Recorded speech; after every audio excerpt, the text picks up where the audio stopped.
Welcome to the What's Happening Birmingham video podcast.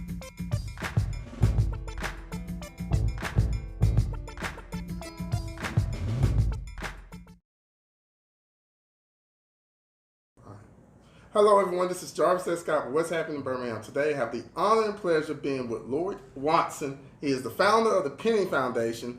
He come on the podcast, they tell about his great organization and all the great work they're doing in the community for businesses. So, Lyord, thanks for coming on. Jarvis, thank you for having me. Great. So just tell us, how did you come up with the concept and the name for the Penny Foundation? Because I love the unique name behind it. Yeah, so it's an interesting story. The Penny Foundation, the name came from research and study that I was doing. I was in seminary. I was in seminary for 3 years, and while I was in seminary, I was looking for a model of ministry.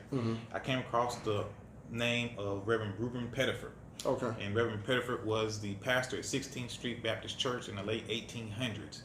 And in 1890, he led a group of individuals to start the first black banking institution in the state of Alabama called the Penny Savings Bank. And so, he would take an offering for the church, then he would take an offering for the bank. Wow, okay. He would go to other churches and take an offering for the bank. Okay. They pooled those monies together and they started making loans out of that money. So that's how the first black banking institution in the state of Alabama was started. And so to pay homage to that, the Penny Foundation came about. Wow, okay. So what type of programs and services do your organization offer? Yeah, so as far as services, I'll start there first. Okay.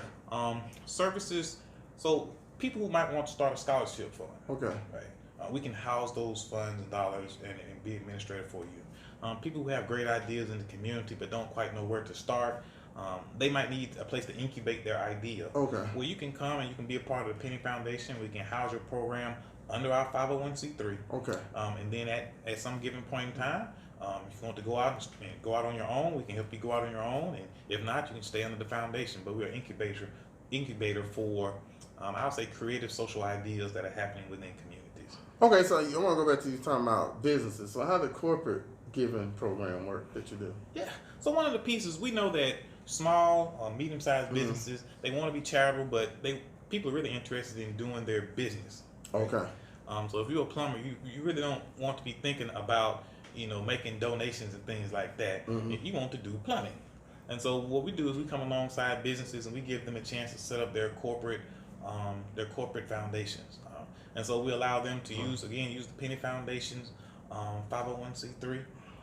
And so we will be the house, or the for lack of a better term, the philanthropic bank for them that allow them to place their funds there. So they'll know, okay, we have this amount of funds that we're going to use to give, to grant out or to give away for this year. And so it allows you to budget. The other thing it allows you to do is kind of identify what are those items and topics and things that you really want to give towards, so that when other people come and they're asking, you've already identified, well, these are the three things: education, homelessness, and hunger. Right. So anything outside of that, then you already know. Well, you don't have to spend that time of even thinking through it. Right. You've already identified that. And you've already placed some funds aside. And so what it also allows businesses to do, to find, as more businesses come a part of this, you find businesses that have overlapping interests. Okay. And so we're not talking about large amounts of money, right? We're talking about $1,000 to set up the account, a $300 setup fee. All right.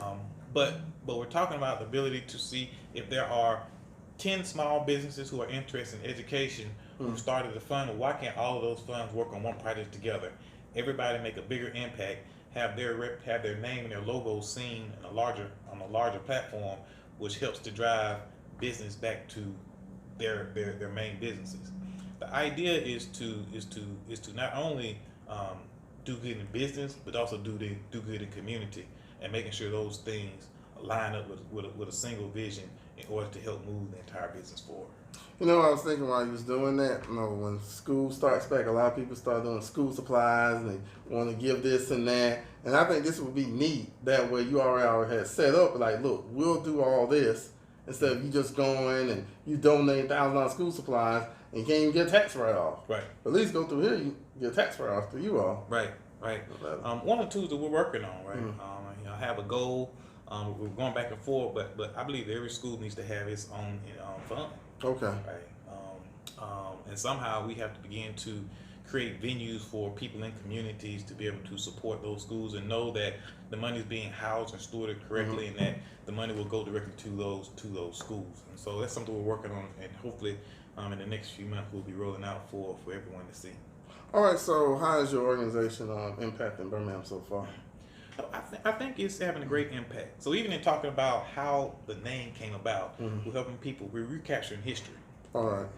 Because I think the issues that we see affecting and impacting communities today, I think solutions have already been used before. We just have to find those solutions and retrofit them for today.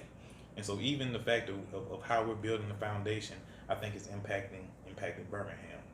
The other place is impacting Birmingham is now we're able to elevate this conversation, in particular about building community wealth as opposed to individual wealth. Building individual wealth is great. There's nothing wrong with that. But if we're going to raise Birmingham and communities that look like Birmingham, we have to also talk about creating community wealth. Okay. And when I say creating community wealth, I mean creating assets within communities that's going to allow money to circulate and stay within communities, so that you can increase or elevate the standard of living in our communities. All right, so if people want to get in contact with your organization, where they go, website, social media, things like that? Yeah, so website is www.pennyfoundation.org. So we can visit us. We're active on Facebook, Instagram, Twitter, and LinkedIn. Join our, on the website, there's a place to join our newsletter that comes out monthly.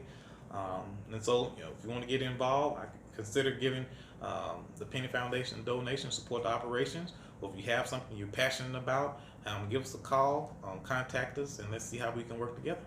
All right, well, Lord, thank you for coming on today. Thank you for having me. I love your organization, very unique. And another thing I want to add to small business owners, when you give to nonprofits and also, organizations like Penny Foundation, it kind of indirectly help you as far as marketing your business, and kind of gives you some indirect positive PR. So kind of just think about that. And also, you get tax write-off at the end of the year. So don't forget that, my fellow business owners. But thank you all for watching this video today. Please check out what'shappeningbirmingham.com for more videos. And don't forget to subscribe to my YouTube channel. Thank you all again, and have a great day. Bye-bye.